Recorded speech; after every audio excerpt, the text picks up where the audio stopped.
Buen día a todos. Bueno, pues ahora nos toca continuar con la segunda parte de nuestra materia, metodología del derecho, haciendo remembranza de lo que vimos en la primera parte. Los temas que abordamos, bueno, fueron qué es la ciencia en general. Después la ubicamos como ciencia jurídica.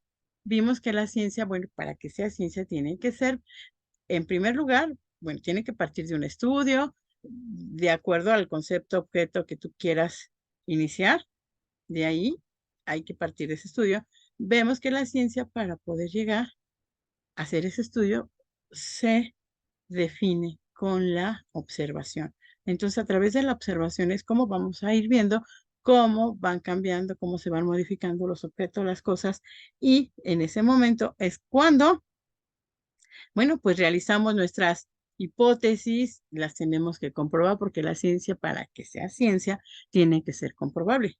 Ahora, ubicándolo a la ciencia del derecho, les comento que de igual manera tiene que ser comprobable, tenemos que dar nuestras hipótesis y por lo mismo, bueno, pues de ahí partimos para ir haciendo nuestros razonamientos. También vimos los elementos cognitivos que del pensamiento. Estos elementos cognitivos pues se dan justamente en el cerebro. Primero pues realizamos la imagen, el pensamiento y posteriormente, bueno, se quedan plasmados en el cerebro. Vimos el desarrollo de ese procedimiento cognitivo que, bueno, pues nosotros también lo aplicamos al realizar nuestras normas jurídicas. Bueno, también vimos que es el método científico que va aplicado posteriormente al método jurídico. Pero bueno, eso fue lo que vimos en la primera parte de nuestra materia. En este capítulo, pues vamos a ver las maneras o los procedimientos que se realizan para hacer una investigación. Vamos a ver también las técnicas de investigación y ubicar qué es una técnica. Entonces, eso es lo que vamos a abordar en este segunda parte de nuestra materia. Pues vamos a dar inicio con ello.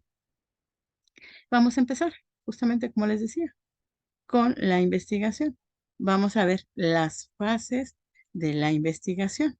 Y nos dice que toda investigación científica persigue identificar y caracterizar el objeto de conocimiento, pues en un procedimiento de reflexión, de control y de crítica que funciona a partir de un sistema y que propone aportar nuevos hechos, datos, relaciones o leyes en cualquier ámbito del conocimiento científico. Ahorita, como pueden ver, lo estamos enfocando al conocimiento científico. ¿Y cuál es la primera etapa? Bueno, pues es la etapa de información. Con ello vamos a empezar nuestra fase de investigación. Entonces, nuestra primera etapa pues va a ser la etapa de información. La segunda etapa es la etapa del planteamiento o aporética. La tercera etapa es la de construcción o teórica. Y la última etapa es la de los resultados. Entonces, como bien lo podemos observar, en primer lugar empezamos a plantear el problema. ¿Cuál va a ser nuestro objeto de estudio? Una vez que ya lo tengamos reflexionado y pensado qué es lo que vamos a realizar, bueno, pues esa va a ser nuestra primera etapa. Posteriormente, bueno, ya recabamos información, tenemos planteado nuestro problema a estudiar, a conocer, a informarnos, pasamos a la etapa de construcción teórica. Una vez que sucede esta construcción teórica, pues ya nos vamos a la etapa de resultados, que si lo enfocamos pues a nuestras demás investigaciones, pues es nuestra etapa de conclusiones. Bueno, entonces esas son nuestras fases de investigación. ¿Y cuál va a ser la finalidad de estas fases de investigación? Bueno, pues en primer lugar, identificar, perseguir y caracterizar el objeto de conocimiento, porque justamente para poder realizar esa investigación, en primer lugar, tenemos que saber qué vamos a investigar, buscar la información adecuada, caracterizar el objeto de estudio y posteriormente, pues pasar a esa etapa de procedimiento, de control y de crítica. Bueno, pues entonces iniciamos con lo que es la fase de investigación. Posteriormente, bueno, continuando con esta fase de investigación, vamos a hacer una remembranza de lo que les comentaba a grandes rasgos. Nos dice que la primera etapa, que es la de información, es una actividad previa a toda investigación, la cual tiene como finalidad la selección del objeto de estudio y las fuentes del conocimiento. La segunda, en cambio, tiene la relación con el planteamiento del problema identificado para el desarrollo de la investigación, así como la formulación de la hipótesis. Y la tercera tiene que ver con la construcción teórica y la ejecución. Y la cuarta, bueno, pues se refiere a la comunicación de resultados. Entonces, de esta manera se observa que toda investigación comienza con una idea, la cual debe formarse a fin de que alcance la finalidad, de tal forma que al hacerlo de manera ordenada y sistemática, permite que la investigación se desarrollará adecuadamente, lo cual facilitará su ejecución. Entonces, en esta primera etapa, pues tenemos que realizar la investigación. Bueno, en este caso, pues indagar, saber qué es lo que con qué tema vamos a dar inicio para realizar nuestra investigación. Entonces, bueno, pues esa es la finalidad y la cual, bueno, pues buscamos información, buscamos en todas las investigaciones para saber cuál va a ser nuestro objeto de estudio. Y sobre todo saber qué fuentes de conocimiento existen. En este caso, bueno, pues si hay doctrina escrita, nosotros como abogados debemos de buscar en lo histórico porque hay que ver si existen, qué antecedentes existen sobre el tema que queremos indagar, saber si la doctrina que está escrita, bueno, contiene algunos de los temas de los que van a estar incluidos en nuestro trabajo. Y bueno, entonces nos dice que la segunda etapa va a tener relación con el planteamiento del problema identificado para el desarrollo. Entonces, aquí es donde vamos a plantear lo que vamos a buscar y sobre todo cómo se va a llevar a cabo ese estudio, qué pasos vamos a seguir. Pero bueno, pues eso lo vamos a realizar desde el momento que nosotros empecemos a plantear el problema y bueno, y poderlo identificar. A través de esto, bueno, pues vamos a ir formulando nuestras hipótesis y esas hipótesis a qué nos llevan justamente a poder saber si lo que estamos haciendo con lo que estamos actuando, pues podemos realizar y lograr nuestra identificar, mejor dicho, el tema de estudio. Bueno, entonces, y la tercera etapa, bueno, pues tiene que ver con esa construcción teórica y su ejecución. Entonces, ya cuando tenemos esa construcción teórica de lo que del problema que estamos estudiando o de lo que nos estamos planteando, bueno, pues ya lo vamos a comunicar en los resultados. Como les decía, ¿qué es comunicar en los resultados? Pues es la conclusión a la cual estamos llegando. Entonces, esas son las etapas en las cuales, pues, tenemos en cuenta o en consideración para desarrollar nuestra investigación. Entonces, de ahí partimos para ir desarrollándola. Entonces, bueno, eso es la primera parte. Vamos a ver cuando nosotros empecemos. Dijimos que de la parte general, ¿qué vamos a hacer? Pues vamos a buscar o nos vamos a informar justamente qué información tenemos o encontramos para nuestro tema. Entonces, para ello es lo que nos va a informar esta diapositiva justamente. Nos dice toda la información investigada y recopilada debe de ser administrada a través de sistemas de referencia de fuentes de información que permitan su uso al redactar el marco teórico y la construcción del apartado de referencias, al final del documento. Los sistemas de referencias bibliográficas están basados en estilos acordes con distintas disciplinas y son el conjunto de reglas que definen qué datos deben incluirse al citar cada tipo de documento, así como el orden y el formato tipográfico en que deben transcribirse dichos datos. Como se advierte, cada comunidad científica establece su propio sistema de referencias que sirve de norma para citar las fuentes en consulta. En este caso, la carrera de Derecho se rige por dos lineamientos y criterios a saber. Entonces, como podemos ver, toda la información que nosotros pues revisamos, que investigamos y que recopilamos, pues debe de estar registrada o administrada en fuentes de información. ¿Eso para qué nos sirve? Bueno, para poder redactar en un inicio el marco teórico y que de ahí vamos a partir para la construcción de nuestras referencias que van a ir al final de nuestro documento. Entonces, esas referencias bibliográficas pues van a estar basados de acuerdo a las disciplinas. En nuestro caso, pues va basado en la disciplina que es la materia de derecho y bueno, por ende, con las diferentes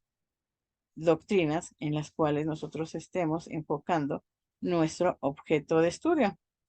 Entonces, de ahí partimos para realizar esos criterios editoriales. Y como les digo, cada materia, pues sí es importante que realicemos esta referencia y saber en dónde se encuentra basado nuestra información. Bueno, entonces, y todo, bueno, todo tiene que ir acorde al tema que nosotros estamos investigando y que, bueno, pues de ahí van a surgir las reglas que van a definir nuestro trabajo. ¿Y cuáles? Bueno, cuando nosotros terminemos de realizar esa investigación, bueno, pues de ahí vamos a sacar las citas bibliográficas o criterios editoriales. Entonces, toda esa información va a quedar plasmada como referencia en esos criterios editoriales. Muy bien. Bueno, entonces continuamos con esta materia. Espero que, pues si no se encuentre confuso esta situación, pero bueno, todos cuando estamos enfocados, no realizamos nuestro trabajo pues en diferentes fuentes, no solamente pues en un solo libro nos basamos. Acuérdense que nuestra carrera es netamente doctrinaria, por lo tanto pues sabemos que nuestra información la vamos a encontrar en diferentes libros. Para ello, bueno, los vamos a consultar, vamos a pues a tomarlo como fuentes y al final, bueno, vamos a tener que hacer mención de la información que estamos obteniendo. Bueno, entonces, eso es muy importante. Esas referencias bibliográficas mismas que van a ir plasmadas en todo trabajo que tú realices, en todo trabajo de investigación. Bueno, entonces, continuamos.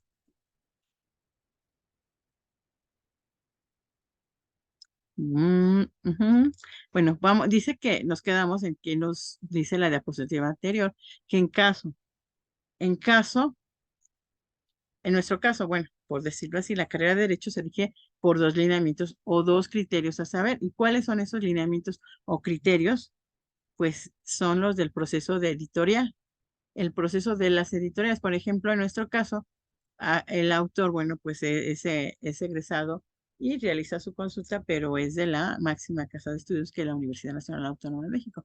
Entonces, el ejemplo que nos da, esos criterios del proceso editorial, pues se refieren o van de acuerdo al Instituto de Investigaciones Jurídicas de la UNAM. Así tenemos que realizar nosotros. Dependiendo la fuente en la cual estemos basando nuestro trabajo, bueno, es conforme a eso lo que vamos a señalar. Aquí el autor nos dice cómo tiene que ir ese proceso editorial, pone Instituto de Investigaciones Jurídicas, UNAM. Entonces vamos a poner eso, lineamientos y criterios del proceso editorial del Instituto de Investigaciones Jurídicas de la UNAM. Dependiendo de la editorial, a lo mejor puede ser criterios de investigaciones, bueno, pues podemos poner editorial Porrúa. Independientemente de la editorial, es la que se tiene que hacer el nombramiento en nuestro trabajo. Los lineamientos editoriales para la Facultad de Derecho. O sea, aquí, por ejemplo, también la información que obtiene este autor, bueno, pues son de la editorial de la Facultad de Derecho, que es la que, bueno, de donde se extrajo la información. Entonces es lo que se tiene que hacer notar. La ley de propiedad intelectual exige que se indique siempre la fuente en la que aparecerán todos los datos que identifiquen correctamente esa obra. Editorial. Aquí el ejemplo de la editorial ISB y fecha de publicación y nombre del autor de la obra utilizada. En caso de que forma parte de una colección, especificar también el número de volumen y fascículo, independientemente del criterio que se elija. Debe tenerse presente que la debida citación de las fuentes en consulta son elementos indispensables en la investigación, las cuales le darán validez a la misma, pues de forma contraria podría ser tomado como plagio. Entonces nosotros, como les decía y les reitero, en toda investigación que planteemos, realicemos, pues debe de ponerse de dónde estamos obteniendo esa información, de dónde la estamos obteniendo. Si es de determinada editorial, de determinado autor y sobre todo la página en la cual del libro que estamos en consulta obtenemos la información del autor. Entonces sí es muy importante poner la fecha de publicación al igual que la editorial. Obviamente, como les decía, el nombre del autor. Hay que poner qué obra estamos utilizando. Para ello, bueno, pues en el título del libro, pues lo podemos obtener. Eh, Y posteriormente, bueno, pues en el título del libro y luego abrimos, ya ven que se encuentra pues las dedicatorias del autor, ahí viene el nombre del autor. De ahí podemos obtener la otra información. También en esa misma hoja, en la primera hoja, viene si pertenece a una colección o no. Y bueno, pues si fuese el caso que estamos compartiendo información de una colección, bueno, pues en este caso vamos a especificar el volumen y el fascículo en el cual, bueno, pues está plasmada la información. Nos dice que además, bueno, pues es importantísimo tener la citación de las fuentes en consulta, dado que, bueno, pues son indispensables para nuestra investigación. Y esto, pues, ¿qué le va a dar? Le va a dar validez, porque dicen que si no se pone esto, nosotros no decimos de dónde obtenemos esta información, bueno, pues se ha tomado como plagio. Entonces es importante que nosotros hagamos referencia de dónde estamos obteniendo esa información. ¿Para qué? Para que le dé validez a lo que es a nuestro trabajo y no se vea como un plagio. Ya ven que ahora en la actualidad, bueno, pues ha estado muy sonado los temas de que, bueno, pues una candidata ahorita para presidencial y bueno, creo que y otra que fue la ministra, que ese fue un caso muy sonado, que habían plagiado la tesis. ¿Por qué? Porque omitieron poner justamente de dónde se está obteniendo esta información. No están manifestando de dónde obtuvieron. Entonces, se toma como plagio. Ya ven que hubo una serie de circunstancias y cuestiones que, pues, encuadraban que estas señoras, pues, plagiaron las tesis, siendo que, bueno, si a lo mejor lo que pasó, que lo tomaron de referencia, obtuvieron las ideas tal cual, pero no pusieron en qué página, en qué capítulo, en qué libro se obtuvo y sobre todo la editorial, todo, como les digo, todo se tiene que puntualizar muy bien para que todos sepamos de dónde obtenemos esa información y no estemos en presencia del delito de plagio. Continuando, el acervo general está constituido por obras impresas o electrónicas que suelen emplearse en su totalidad, pues se leen completas o se usan para las lecciones o unidades temáticas de las materias. Se dividen en materiales de acción y de información. Actualmente, en la era de las tecnologías de la información, esa definición se ha transformado y el concepto libro se aplica también a las obras con la misma estructura académica, pero en formato audiovisual, digital o combinado el papel impreso con alguno de estos formatos, y para cuya lectura se requiere equipo especial, ya sea que se escuchen en un equipo de sonido o se lean en una computadora. Su soporte físico puede ser un reproductor de sonidos o una computadora. Entre las obras de información de una biblioteca universitaria, estos están los ensayos, obras de divulgación de la ciencia, obras legislativas y sobre todo libros de texto que se utilizan para apoyar cada asignatura que se imparte. Entonces, bueno, cuando hablamos de un acervo general, es porque ese acervo está constituido por obras impresas. Ahora bien, de acuerdo a la modernidad y a la tecnología en la cual estamos inmersos, pues podemos decir que pues los libros ya se suben pues en línea, ya podemos consultarlo en línea. Antes pues no sucedía esto, ¿verdad? Antes pues teníamos que ir a la biblioteca, teníamos que pues buscarlo y tomar el libro físicamente para poder consultarlo. En la actualidad no solo basta puchar un botón para poder acceder a cierto material. Claro, no todo, porque si hay material que está protegido, pero el material que está libre para consulta o que se consulta de manera gratuita, bueno, pues tenemos esa gran ventaja de poder hacer uso de esa información. Entonces también ahora los libros pues ya son audios, ya no son libros con tantas letras, ¿verdad? No, ahora ya se facilitan mucho más las cosas. Ahora ya, con el simple hecho de ponerte unos audífonos, puedes estar escuchando el contenido de ese libro.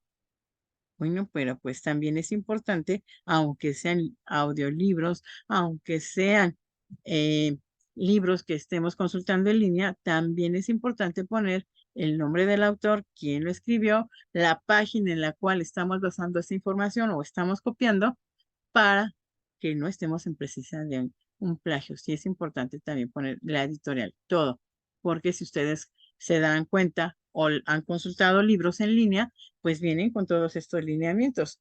Viene la editorial, viene el nombre del autor, viene el dedicatoria, o sea, lo suben completo, no lo suben en partes. Bueno, hay momentos en los que nada más buscamos un cierto tema, si te remite el mismo buscador a esa parte de ese tema, pero en general, cuando consultas un libro completo, viene toda la información plasmada en ese libro. Entonces, por lo que les comento, es muy importante poner esos, esos lineamientos relativos a la editorial para que no tengamos ningún problema y no se considere que estamos realizando un plagio.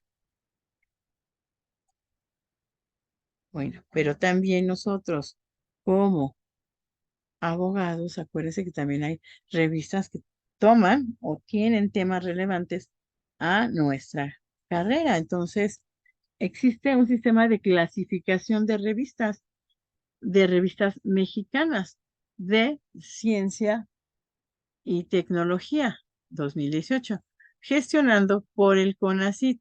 Es un instrumento de política pública que mediante el registro selectivo y la evaluación periódica de las revistas científicas editadas en formato electrónico en México busca elevar su calidad, visibilidad e impacto y de este modo fomentar la difusión y la divulgación de la ciencia y la tecnología generada en el país como instrumento de política pública. Su adaptación anual busca asegurar el cumplimiento de este propósito con base en el monitoreo permanente y objetivo de la evolución de las revistas incluidas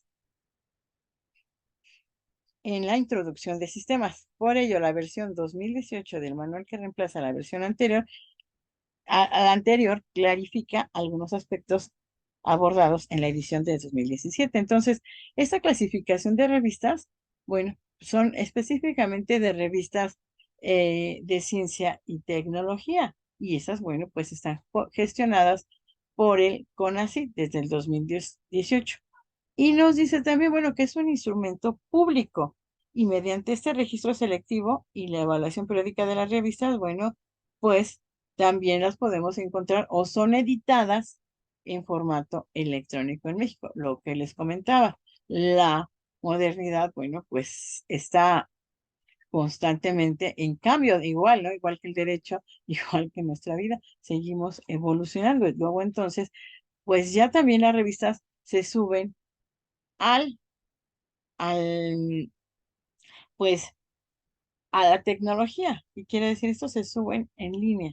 Ya lo tenemos ahí, ya las podemos consultar y bueno, pues estas revistas quedan como de política pública. Quiere decir que todos o llevan en sí esa pues esa clasificación, ¿no? Que es pública y que todos, bueno, tenemos esa oportunidad de consultarla. Y de igual manera, si se obtuviera esa información de esa clasificación de revistas, pues se tiene que poner la fecha de expedición de esa revista, el tomo, si es que los llevan por tomos, e ir realizando, bueno, poniendo todo este tipo de información para que como les decía, no sea considerado un plagio, sino por el contrario, bueno, pues sean revistas de consulta y que nosotros, bueno, pues estamos realizando esa cita de dónde las estamos obteniendo, de qué fascículo, de qué número, todo, todo. Entonces, pues, como vemos, la tecnología nos alcanzó y esperemos que no nos rebase porque como vamos en la actualidad, pues sí, todo va caminando en base a eso, a la tecnología. De hecho, pues la educación de los menores suena muy triste, pero también los chicos, los niños,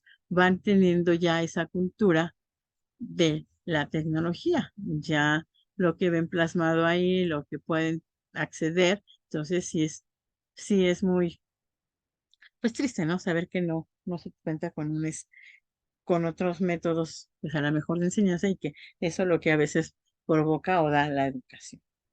Bueno, entonces continuando con las revistas.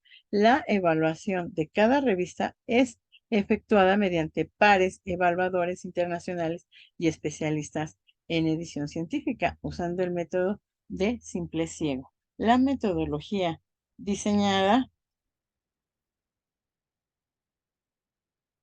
objetiva la valoración de diferentes dimensiones que caracterizan a una revista mediante el uso de epígrafes que describen el nivel de logro de cada uno de los criterios que componen esas dimensiones.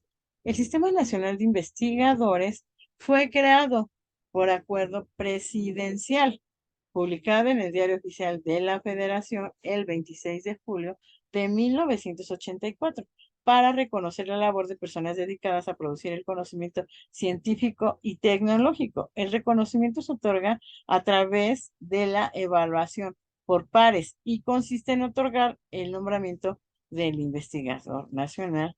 Esa distinción simboliza la calidad, prestigio de las contribuciones científicas en paralelo al nombramiento y se otorgan estímulos económicos cuyo monto varía con el nivel asignado. Entonces, bueno, como podemos ver, este Sistema Nacional de Investigadores, bueno, pues fue creado ¿por quién? Pues por la presidencia. No sale de otro lado, sino que surge, no sale de la iniciativa privada, sino que lo crea el mismo gobierno. Y además de que pues se les asigna un sueldo y la información que tienen que dar, lo que no es de chismes, ¿verdad? De revistas que nosotros conocemos en la vida coloquial, no, son revistas científicas o bien revistas que en ellas actúan pues especialistas y para su labor, bueno, pues se va a reconocer a las personas dedicadas en el conocimiento científico y tecnológico. Entonces, ese reconocimiento pues va a ser otorgado por este Sistema Nacional de Investigadores para que podamos darnos cuenta, bueno, que también existe ese Sistema Nacional. Ajá, nosotros podemos hablar de investigadores adscritos a pues a lo mejor a una universidad, a una escuela, pero con ello nos podemos dar cuenta que existe un sistema nacional de investigadores. Y bueno, pues está vigente y fue creado por acuerdo presidencial el 26 de julio de 1984, para que lo tengan en conocimiento. Bueno, el CNI tiene por objeto promover, fortalecer a través de la evaluación la calidad de investigación científica y tecnológica, la innovación que se produce en el país. El sistema contribuye a la formación y consolidación de investigadores con conocimientos científicos y tecnológicos del más alto nivel como un elemento fundamental para incrementar la cultura, productividad, competitividad y el bienestar social. Entonces, el Sistema Nacional de Investigadores, ¿cuál va a ser su objeto? Pues promover y fortalecer a través de la evaluación de calidad la investigación científica y tecnológica. Entonces, ese es su objeto principal, promover y fortalecer esa investigación científica. Y bueno, nos dice que el sistema pues va a contribuir a la formación y consolidación de investigadores con esos conocimientos científicos. Bueno, ese es un elemento fundamental para que sean reconocidos o bien para que sean aceptados en este Sistema Nacional de Investigadores.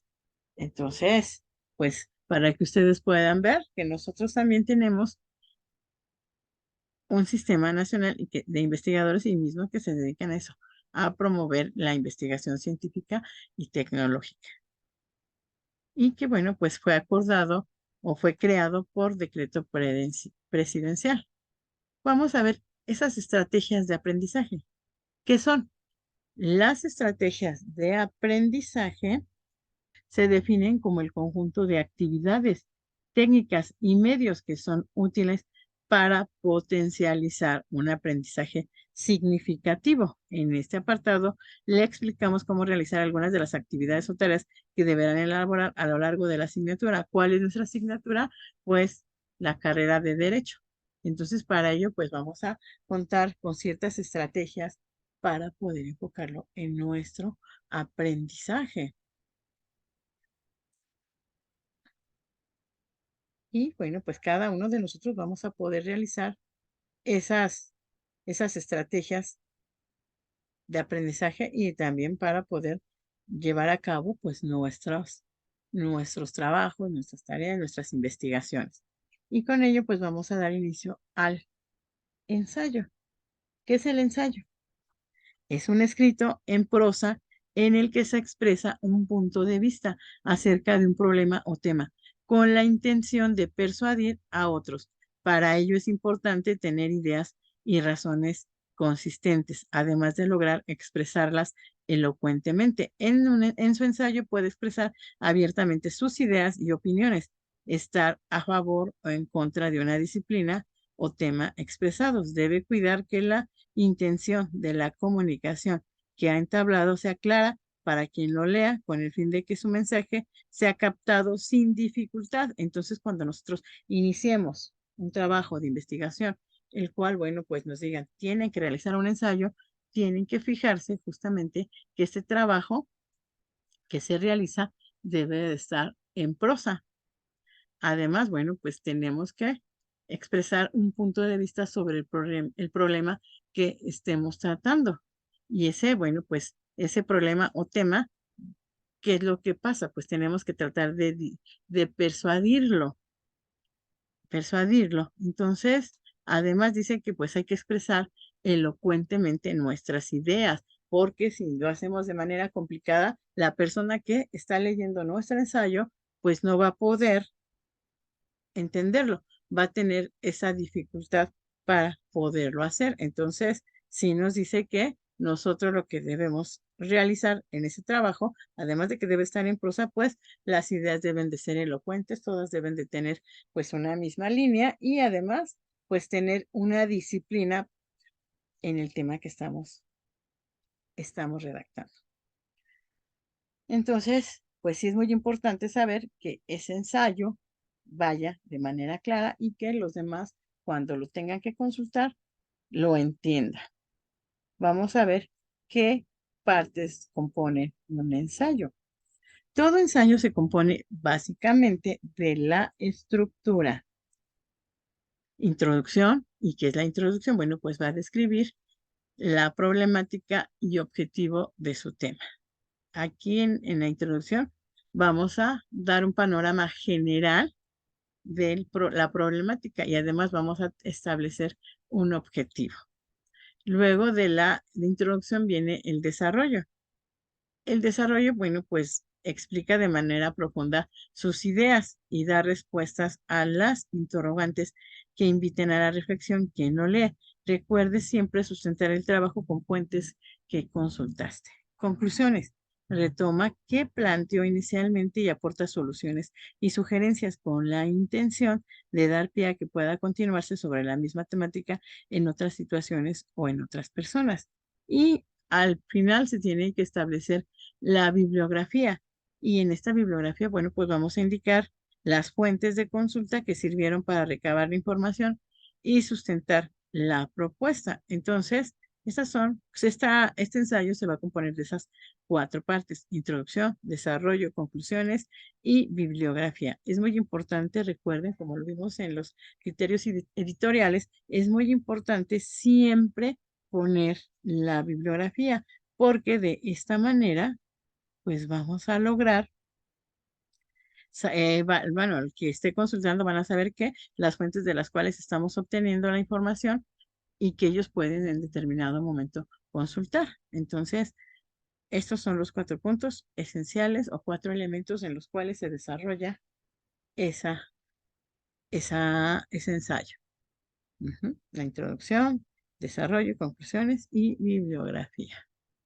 Y luego entonces, nada más retomando el tema de, bueno, para poder explicar qué es el desarrollo, bueno, pues vamos a anotar las ideas profundas, van a ir las interrogantes y, bueno, obviamente las respuestas. Tenemos que hacer esa reflexión y, como les decía, al final siempre mantener o manifestar cuáles son las fuentes que consultamos a través de qué, de nuestra bibliografía. Entonces, cuando hagan o realicen un trabajo de investigación y que se les pida un ensayo, pues estos son los elementos que debemos tomar en cuenta para realizarlo. Bueno, ahora vamos con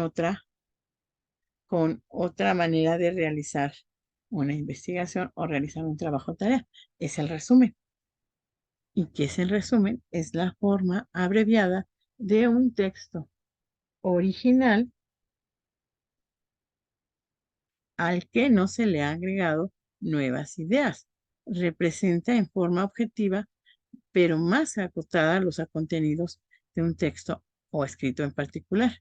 El resumen se deriva de la lectura de comprensión y constituye una redacción escrita a partir de la identificación de las ideas principales de un texto, respetando las ideas del autor.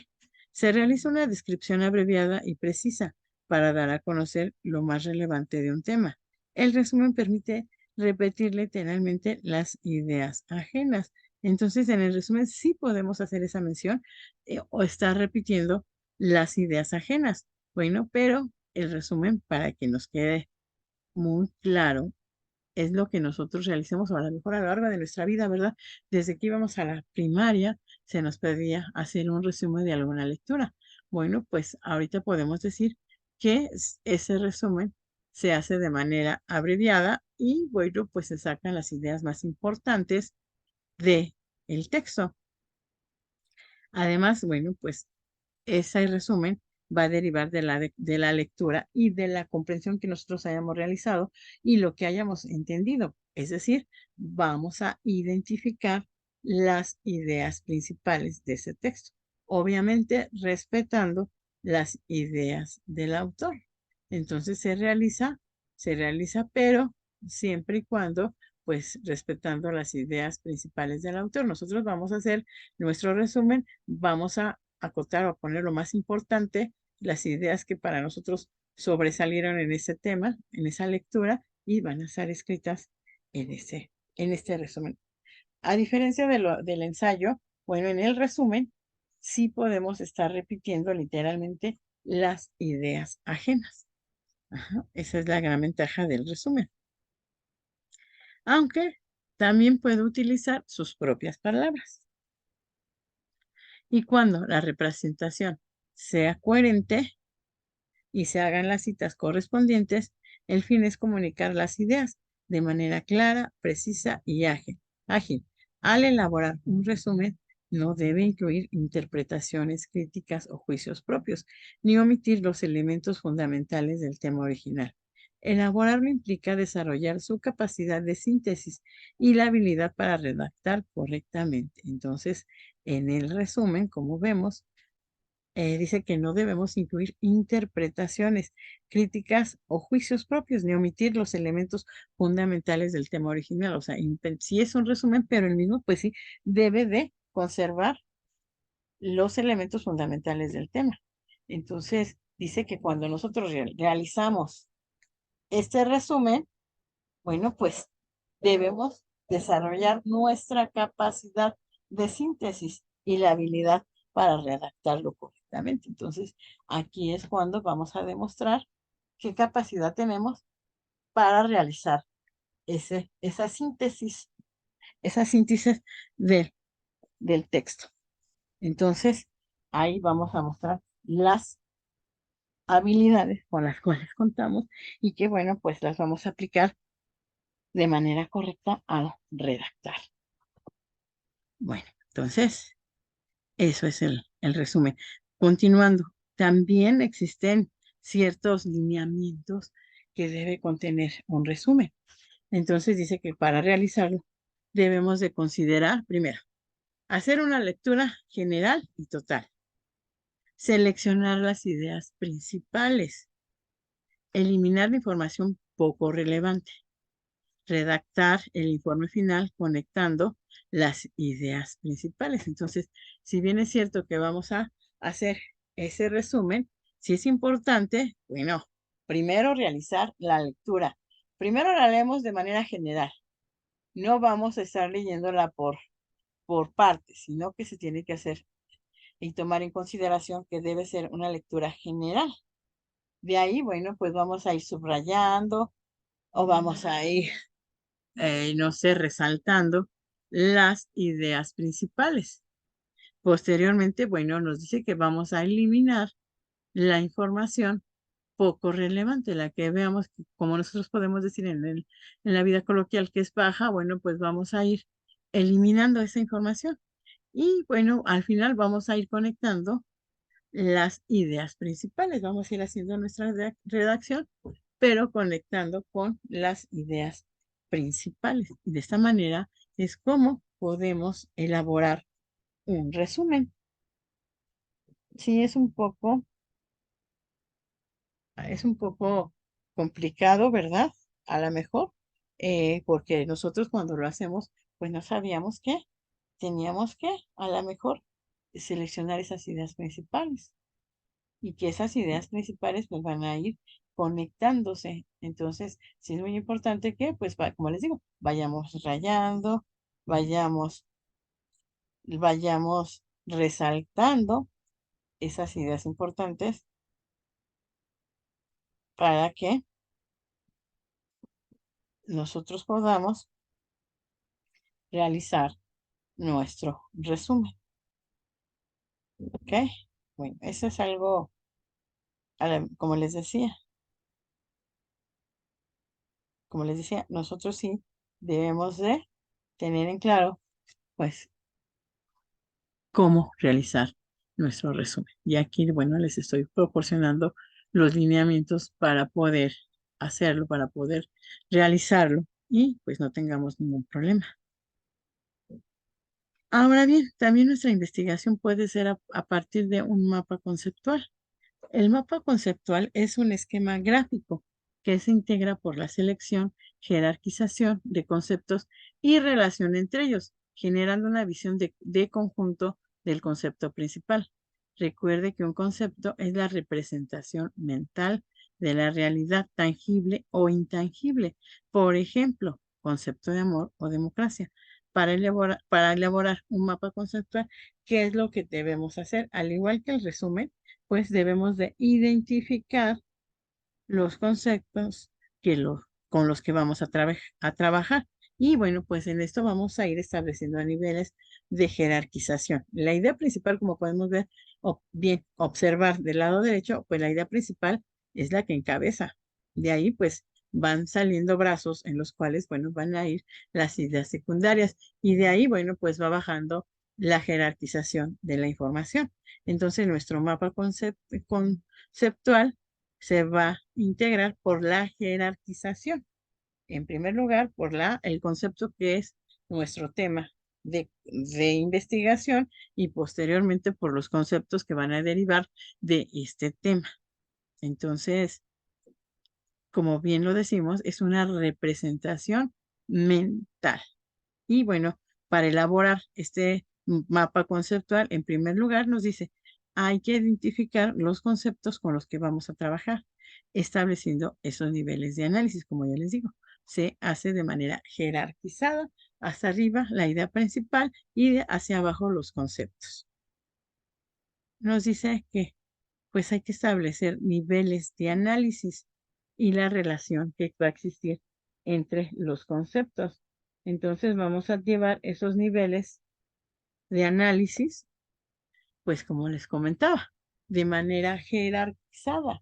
Es decir, primeramente la idea principal y de ahí pues van a ir bajando los conceptos de acuerdo al, pues al estudio. Entonces, en primer lugar nos dice, vamos a establecer niveles de análisis y la relación entre los conceptos. Luego los vamos a ordenar de lo abstracto y general al más concreto y específico, situando los conceptos en el diagrama. Coloque conectores para enlazar los conceptos. Estos son muy importantes, pues en ellos se comprueba si comprendió el tema y bueno, pues hay que ver justamente, como decimos, hay que aquí, en el resumen, también sacamos las ideas más importantes, solamente que aquí las vamos a ir plasmando y las vamos a ir relacionando con los brazos que van bajando de esa jerarquización. Por lo tanto, los vamos a enlazar. Y además, vamos a realizar esas conexiones que les decía, o esos enlaces de manera coherente. Si yo hablo de democracia, puedo poner a lo mejor en la parte de abajo, mi primer tema de investigación va a ser la democracia. De ahí voy a partir, voy a poner pueblo, y eso, bueno, sería uno de mis conceptos de abajo de la democracia. ¿Quién lleva a cabo la democracia? Pues el pueblo. Y de ahí vamos a ir dando los siguientes conceptos. Entonces, como pueden darse cuenta, todo lleva un orden y las ideas pues deben de ser coherentes, porque si yo pusiera democracia y luego pongo casa, pues tampoco tendría mucha relación. Entonces, sí debe de ser de manera coherente que cuando la persona que tenga que consultarlos, pues pueda ir entendiendo lo que se quiere establecer en ese mapa conceptual o lo que queremos dar a entender para que, bueno, pues los demás lo puedan consultar. Entonces, sí, hay que hacerse de manera coherente. Sí, hay que, bueno, las conexiones de los conceptos deben de tener coherencia y expresar su comprensión. Entonces, y luego, bueno, pues ordenarlos, como nos dice, de lo abstracto y general al más concreto y específico. Si nosotros buscamos la palabra democracia, bueno, pues estamos hablando de manera general. A partir de ahí, pues vamos a ir bajando, pues, los conceptos con los cuales va a realizarse ese mapa conceptual. Bueno, ese es el mapa conceptual, pero también existe un cuadro sinóptico. Bueno, está al revés, la imagen que tenemos, pero no sé si ustedes recuerdan cómo se realiza. Son por medio de llaves. Aquí está la llave, como podemos observar, y tiene dos flechas. En esas dos flechas es donde, bueno, se pone la información o el resumen. También se pone un resumen de lo más importante. Ahorita, bueno, vamos a ver qué es este cuadro sinóptico. Esta herramienta permite sintetizar la información de manera ordenada y jerárquica. Tiene la posibilidad de irse ampliando a medida que aparecen más datos dentro del documento. Con esta herramienta es posible extraer una serie de palabras claves, tema que permiten desarrollar las ideas o teorías que contenga el texto. Al elaborar un cuadro sinóptico se deben incluir solamente las ideas principales en forma breve y concisa. Localice los conceptos centrales de manera ordenada y sistemática y relaciónelos elaborando un esquema con los que contenga y amplíe las ideas principales con ideas subordinadas. Entonces, bueno, ponemos en la llave, para formar la llave, exactamente ponemos un concepto principal o el concepto de estudio, posteriormente se abre la llave y bueno, pues ahí vamos a ir dando los conceptos. A diferenciación del mapa conceptual, en el cuadro sinóptico sí podemos ir poniendo, bueno, pues un extracto de la información de determinado concepto. Y así se van a ir abriendo sucesivamente estas llaves del cuadro sinóptico.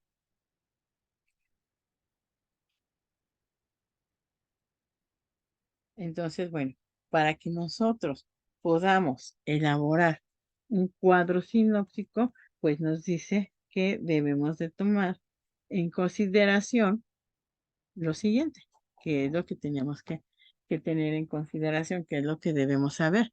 Bueno, pues primero debemos de organizar la información de lo general a lo particular, de izquierda a derecha. Siempre se va a hacer de esa manera, de izquierda a derecha, en orden jerárquico. Utilice llaves para clasificar la información.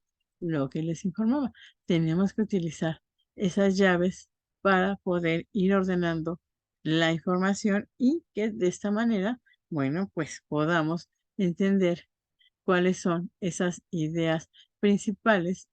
Y bueno, esas ideas principales se van a caracterizar por esa llave y en la llave pues se van a poner los demás conceptos y así sucesivamente llevando un orden de igual manera coherente para cuando alguien lo consulte, pues sepa de lo que estamos hablando, no solamente pues ve las llaves, pues no va a saber qué es. Entonces sí es importante poner el tema principal y de ahí derivar los conceptos.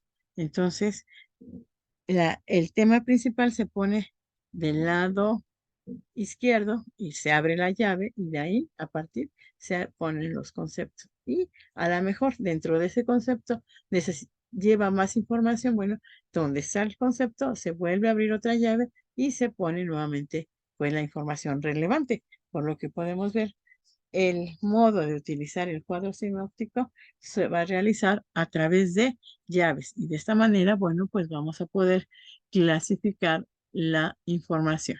La información que, bueno, pues cuando sea estudiada, cuando sea consultada por otra persona, encuentre esa coherencia. También es como todo. Siempre hay que poner las ideas principales de manera coherente que cuando lo consulten, pues no tengan pie a tener dudas, sino que todo vaya pues de la mano, ¿verdad? Que no encontremos pues alguna duda en la consulta de esta información. Bueno, entonces eso es el cuadro sinóptico. Pero también existe un cuadro comparativo. También es un cuadro, si se dan cuenta. Cuadro comparativo nos dice que es utilizado para organizar, sistematizar la información. Está formado por un número variable de columnas en las que lee la información en forma vertical y se establece la comparación entre los elementos de esta. Con esta herramienta se pueden identificar semejanzas y diferencias entre dos o más objetos o eventos para llegar a una conclusión. Facilita la organización de las ideas trascendentales secundarias de una manera temática. Entonces, este cuadro comparativo, pues, como bien nos lo dice, nos ayuda a eso, a encontrar las semejanzas, a encontrar las diferencias de cada concepto que estamos estableciendo o de cada concepto que es motivo de estudio. Luego, entonces, sí es muy importante también para la realización de la investigación. Y esto, bueno, como podemos observar, puede hacerse de manera ordenada. y nos ahorra el trabajo, bueno, pues a lo mejor de poder establecerlo en otra, pues en otro lado. Aquí en este cuadro comparativo, pues aquí sí tenemos la opción de en el mismo cuadro ir poniendo de manera, pues también simplificada las diferencias y las semejanzas que tienen determinados conceptos en los cuales pues estamos enfocando nuestro estudio. Entonces, eso es un cuadro comparativo. Y también requiere pues de ciertos lineamientos para poderlo realizar. Primero dice, vamos a identificar los elementos que se compararán. Posteriormente vamos a identificar las características de cada objeto o evento. Y bueno, pues ya vamos a ir anotando las semejanzas y diferencias de los elementos comparados. Y al final, bueno, pues también vamos a elaborar conclusiones, ¿sí? Si bien es cierto, como estamos viendo en, en la imagen de lado derecho, bueno, podemos observar que va de manera vertical. En los cuadritos, bueno, vamos en los cuadros que están del lado izquierdo, bueno, pues vamos a ir poniendo el concepto por el cual se está estudiando. Posteriormente, bueno, arriba vamos a poner las semejanzas, las diferencias que existen y al final vamos a dar esa conclusión de lo que pues nosotros estamos viendo o lo que estamos realizando en el cuadro sinóptico y que bueno, estamos comparando. Por eso se llama cuadro comparativo porque vamos a compararlo con los demás objetos. Entonces, para que lo tengamos en cuenta, que también es muy útil para la realización de la búsqueda o del estudio de los diferentes temas. Eso también es una herramienta que nos puede servir como estudiantes del derecho o bien en nuestra vida profesional. A lo mejor para un tema de investigación que estemos realizando, también es muy importante saber que algún concepto estamos utilizando, que ese concepto, bueno, poderlo comparar con los demás y poder establecer esas diferencias, poder establecer esas similitudes que tiene. Entonces, sí es muy importante y nos sirve como herramienta de trabajo ese cuadro comparativo. Bueno, pero también podemos acudir a qué? A los cuestionarios durante toda nuestra vida escolarizada o bien de estudiantes. Sabemos que, pues, algunos o la mayoría de nosotros trabajamos con cuadros sinópticos. ¿Y qué son los cuadros sinópticos? Bueno, pues aquí nos dice, es un instrumento de investigación apoyado en preguntas de carácter abierto para dar libertad al estudiante para redactar. No se limitan las alternativas de respuesta a un solo documento, ya que las respuestas pueden sustentarse con los textos que se manejan complementarios o del propio interés del estudiante. Entonces también los cuestionarios pues nos sirven como instrumento de investigación. Y bueno, pues estos instrumentos de investigación se van a llevar a cabo a través de preguntas. Y esas preguntas nosotros como estudiantes o quien lo tenga que resolver debe de hacerlo de manera abierta y el estudiante puede ir redactando esa respuesta. Entonces, aquí no se van a limitar las alternativas. Las respuestas, pues como lo digo, son abiertas. Nosotros como estudiantes o estudiosos, bueno, vamos a poder proporcionar esas ideas mismas que, bueno, pues tienen que ir relacionadas obviamente con con lo que se nos esté preguntando.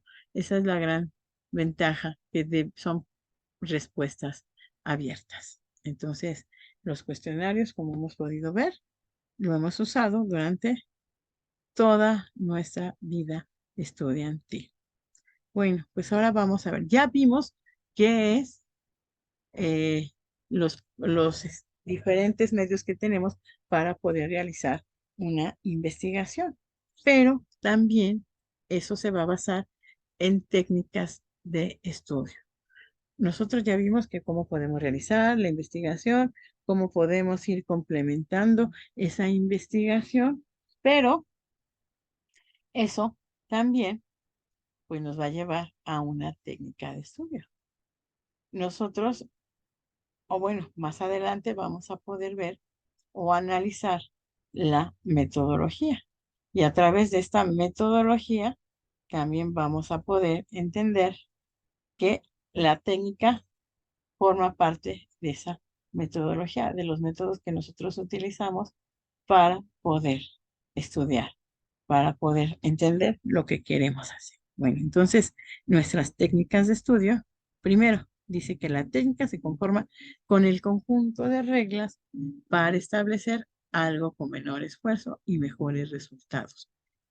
En la medida que el conjunto de reglas se mejore, en esa medida obtenemos mejores resultados para el conocimiento universal. Entonces, de primera mano podemos decir que la técnica se conforma por ese conjunto de reglas para poder hacer algo con menor esfuerzo y obtener mejores resultados. Bueno, y entonces dice que en base a esas técnicas o esas reglas que nosotros nos establezcamos para realizar una investigación, bueno, pues vamos a obtener los mejores resultados con el menor esfuerzo. Nosotros hemos hablado, ¿no? Yo creo en nuestra vida diaria, decimos, bueno, pues yo tengo la técnica para hacer esto, yo tengo a lo mejor algo muy burdo, yo tengo la técnica para tender mi cama en 2 minutos. Entonces ya cada uno podemos decir, tenemos esas técnicas para facilitarnos la vida. A lo mejor cada uno de nosotros tenemos diferentes técnicas para estudiar. Hay quienes, bueno, pues a lo mejor solamente con la lectura, hay otros que a lo mejor viendo este video, nada más viéndolo sin que tengan que estar leyendo, nada más con ello aprende. O sea, cada uno de nosotros tenemos diferentes técnicas para realizar ese trabajo. Me decía un alumno, bueno, maestra, ¿esas técnicas podemos enfocarlo o decir que es igual a maña? Sí, sí. En el ambiente coloquial lo conocemos como maña. Lo que nosotros hacemos para poder realizarlo y no llevar tanto esfuerzo y obtener un resultado, pues, de calidad. Entonces, esas son las técnicas de estudio.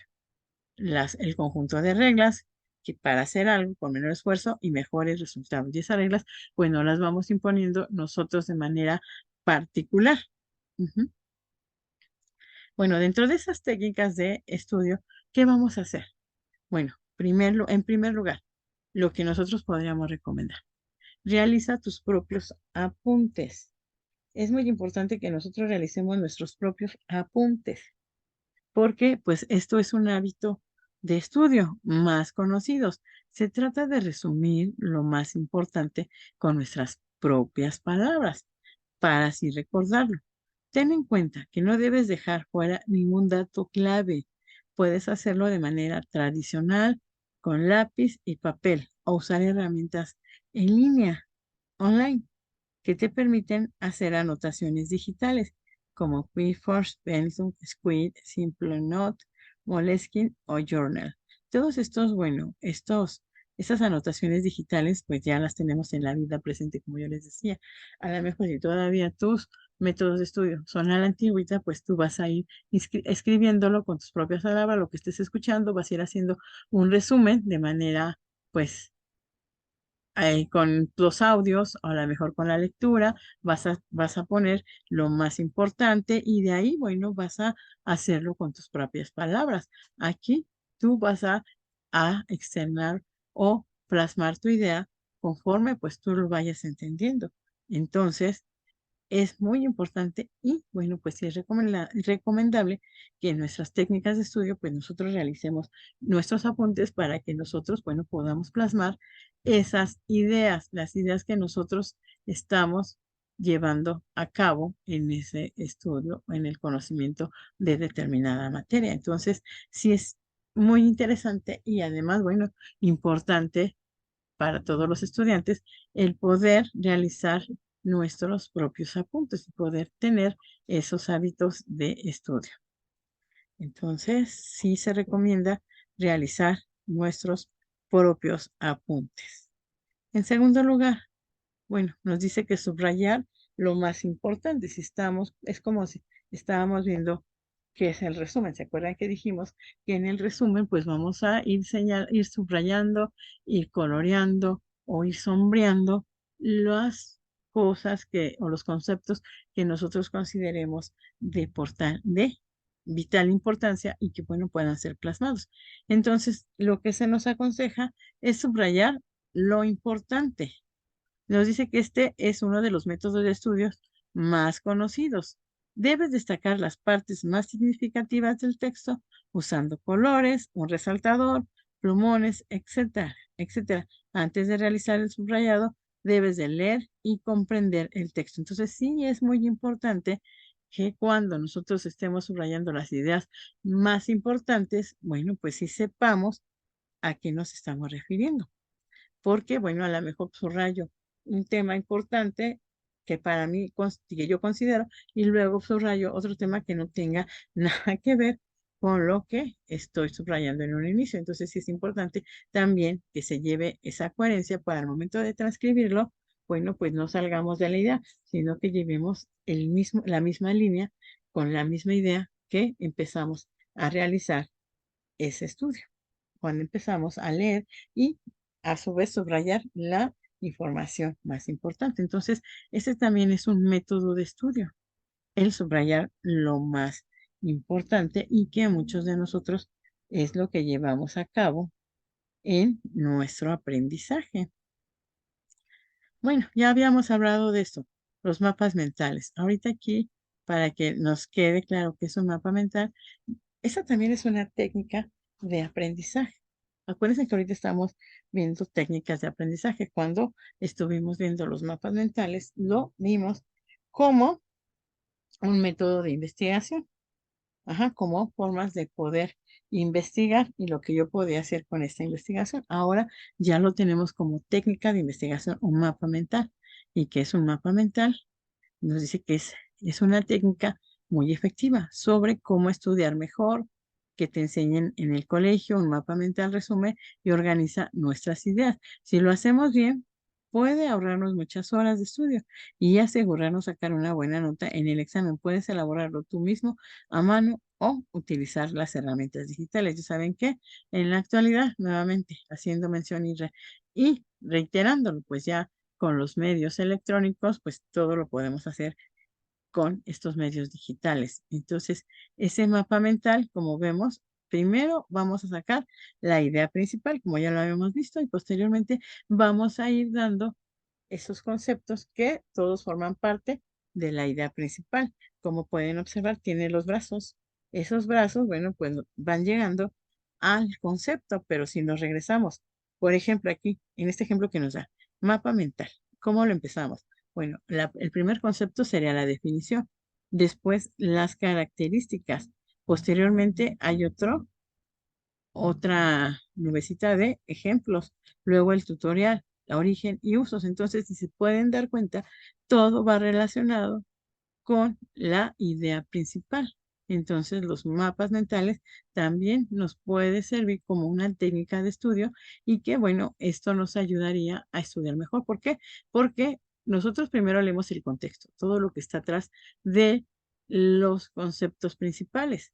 Entonces, cuando yo vea mapa mental, pues estoy recordando cómo se forma ese mapa mental, qué es un mapa mental. Y al dar los conceptos, bueno, pues ahí ya voy a acordarme cuál es su definición, qué características debe de llevar, los ejemplos que se pueden poner, el tutorial, el origen, usos, o sea, y en nuestros temas que nosotros estamos investigando, pues van de esa manera igual. Ponemos la idea principal y posteriormente de ahí vamos desarrollando todos los conceptos que nos llevan a esa misma idea central. Entonces, es muy importante que también lo tengamos en consideración como técnica de estudio.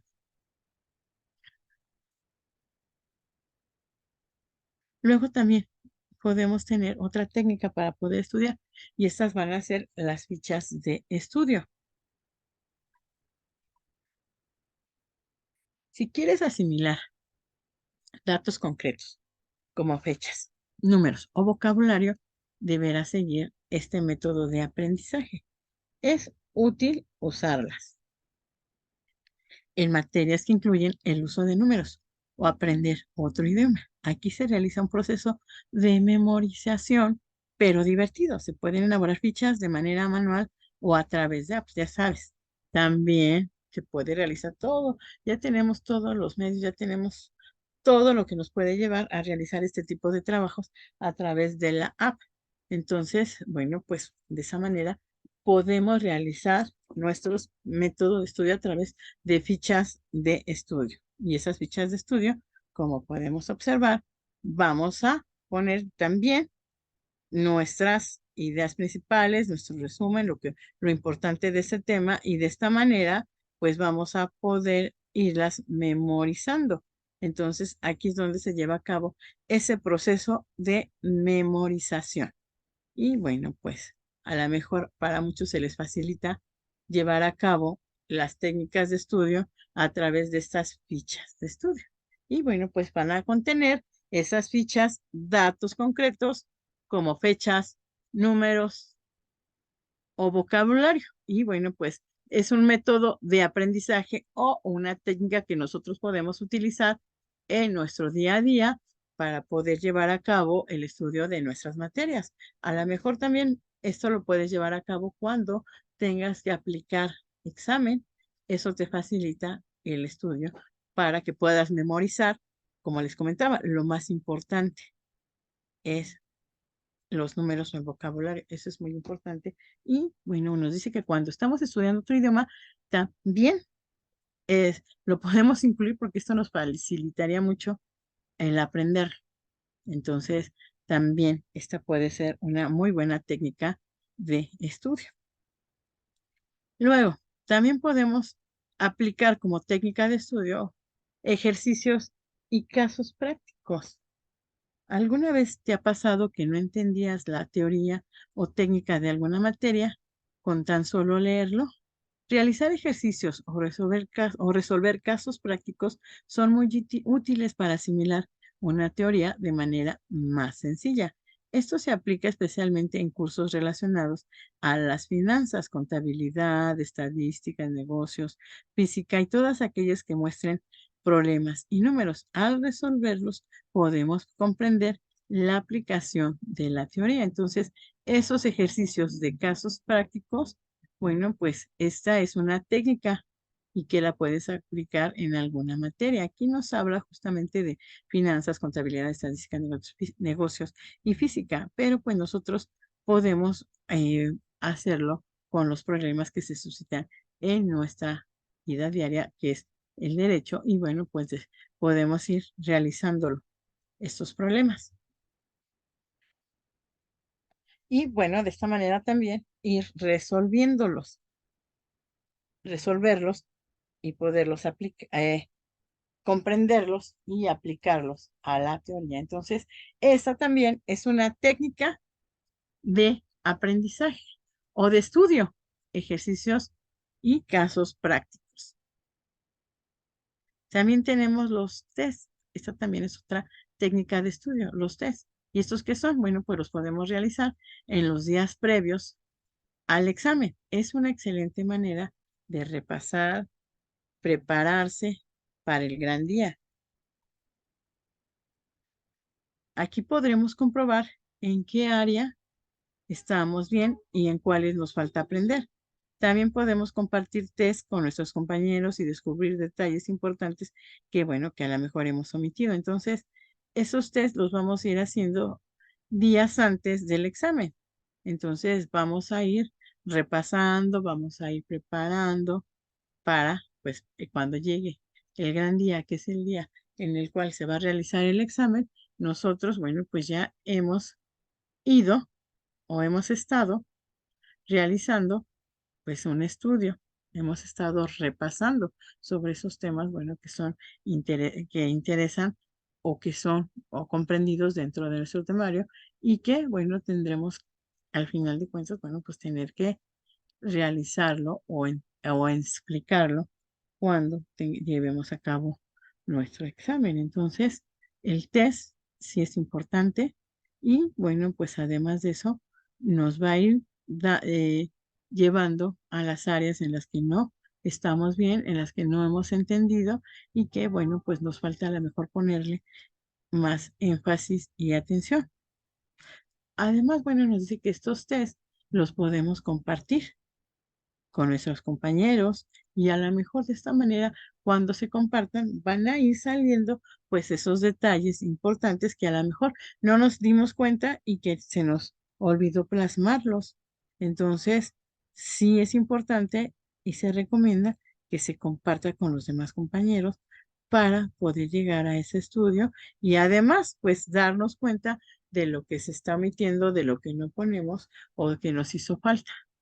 Bueno, entonces, estos test, de manera resumida, podemos decirlo, que es lo que nosotros vamos repasando, lo que nos vamos preparando con el día a día, con las clases que se van teniendo de manera, pues, cotidiana y que nosotros podemos, pues, ir acordando, ir anotando lo que vimos un día, lo que vimos el otro y que bueno, pues esto nos sirve para ir reforzando nuestros conocimientos y de esta manera saber si estamos actuando pues, de manera correcta en lo que estamos estudiando o bien si nos hace falta pues aprender otras cosas y las cuales, bueno, pues no nos habíamos dado cuenta y que son importantes que también las conozcamos. Entonces, también aquí nos dan pues esa opción de que se puedan compartir con los compañeros. ¿Para qué? Pues para que de esta manera podamos ver si nos falta alguna información, no la tenemos presente, o bien si esa información eh, pues a lo mejor no la tenemos contemplada y que a lo mejor otro compañero sí la tiene y que pues no la podemos ir transmitiendo para ir logrando tener la información completa. Entonces, bueno, otra técnica de estudio que se recomienda son los test con T al final. Entonces, ahora también otra técnica de estudio, bueno, pues son los métodos basados en imágenes. El método para memorizar con dibujos consiste en utilizar tus propios dibujos para representar de forma visual tus ideas. Las imágenes creadas deben ser incorporadas como imágenes mentales que guiarán el recuerdo de los elementos que expresan y pueden ser la representación figurada para ideas concretas. El corazón bueno, aquí dentro de los ejemplos que se nos da, el corazón, ¿cómo lo representamos? Pues, ¿cómo lo dibujamos esquemáticamente? Aquí, bueno, pues si tú haces ese dibujo, pues inmediatamente vas a remitirte al concepto en el cual, bueno, pues tú ya habías estudiado, tú ya nada más con ver la figura, sabes de lo que se está hablando. Además, nos dice que debe de existir una relación semántica para las ideas abstractas. Defensa, defensa se puede representar en un escudo. La semejanza lingüística. Bueno, ¿cuál sería esa semejanza? Una taza que representa dibujando una taza. Esa, bueno, podría ser una semejanza lingüística. Y la relación por asociación libre o espontánea. Entonces, primeramente, para poder llevar a cabo esas técnicas de estudio, bueno, pues estamos viendo que podemos enfocarlo a los métodos basados en imágenes. Entonces, podemos ir haciendo dibujos, a lo mejor que nosotros entendamos o representamos determinados conceptos que solamente al vernos pues nos remontamos a toda la idea que tenemos sobre ese dibujo. Aquí el ejemplo que nos daba, bueno, pues hacemos o realizamos una representación figurada. ¿Y qué es una representación figurada? Bueno, pues a lo mejor hacemos la imagen de un coche. Al momento de nosotros verla, bueno, pues ya vamos a tener la idea de lo que es y cómo lo definimos. Luego, pues hacemos esa relación semántica. Esa relación semántica se hace con las ideas abstractas. Ajá, en este caso, bueno, pues a lo mejor aquí nos dan el ejemplo de poner un escudo y qué es lo que nos representa ese escudo. Entonces, aquí se hace la relación semántica y la semejanza lingüística, bueno, pues a lo mejor ponemos dos objetos iguales. A lo mejor podemos poner una pelota y luego otra pelota. Entonces, ahí existe esa semejanza lingüística. Y bueno, pues eso lo vamos a hacer todo, se va a realizar a través de los dibujos. Y finalmente, bueno, vamos a hacer una relación por asociación libre o espontánea. Entonces aquí nosotros vamos a poder llevar a cabo pues diferentes dibujos mismos que se van a ir relacionando y lo vamos a hacer nosotros, bien lo decimos, de manera espontánea. Entonces, bueno, esa técnica basada en imágenes para muchos sí resulta muy productiva porque bueno, muchas de nosotros, muchas de las personas únicamente viendo imágenes, pues nos trae a colación esos recuerdos. De hecho, nosotros al ver los comerciales que utilizan imágenes, pues ya se nos queda plasmado y ya sabemos a qué se está haciendo referencia. Entonces, esta técnica de estudio sí es apropiada y además, bueno, sí nos ayuda a recordar los temas que estamos investigando, pues a través de las imágenes que vamos plasmando. Entonces, también es recomendada esta técnica de estudio. Bueno, entonces continuamos, bueno, continuando con estas mm, imágenes, aunque basemos nuestro conocimiento en imágenes, también nos dice que las técnicas son reglas operacionales y procedimientos que es necesario observar para la aplicación adecuada de un método para que brinde información confiable. Entonces, bueno, pues nos dice que para que nos pueda brindar esa información confiable y válida. Y por tanto, su connotación es práctica y operacional. Verbigratia es metódica a través de la cual se confecciona la ficha y se resume lo que está en las fuentes o las pautas para crear el rapport necesario entre el entrevistador y el entrevistado. Mantener en todo momento una adecuada disponibilidad del segundo para brindar la información. Entonces, como podemos ver que las técnicas son reglas, como dijimos, son reglas para lograr realizar una investigación con el menor tiempo y con los mejores resultados. Bueno, vemos que también esas técnicas son las reglas, operaciones y procedimientos que vamos a realizar y bueno, que va a ser necesario que se observen para la aplicación adecuada del método. Si recuerdan, les comenté que toda técnica va implícita en un método. O sea, cuando nosotros realizamos esos métodos para nuestra investigación, bueno, pues va a ir implícita con la técnica. Y la técnica, bueno, pues es la que nos va a dar la facilidad de poderlo crear, de poderlo hacer de la manera más rápida y bueno, que los resultados que se obtengan, pues sean los que nosotros esperamos. Y bueno, como les decía, la técnica va aplicada a un método. Siempre van a ir juntas, van a ir de la mano. Y para poderlo hacer, bueno, pues esta técnica nos va a brindar la información confiable y válida. Por tanto, su connotación va a ser práctica y operacional. Es metódica a través de la cual se va confeccionando, pues ya sea una ficha, se resuma y bueno, pues las fuentes donde nosotros vayamos adquiriendo o bien obteniendo esa información.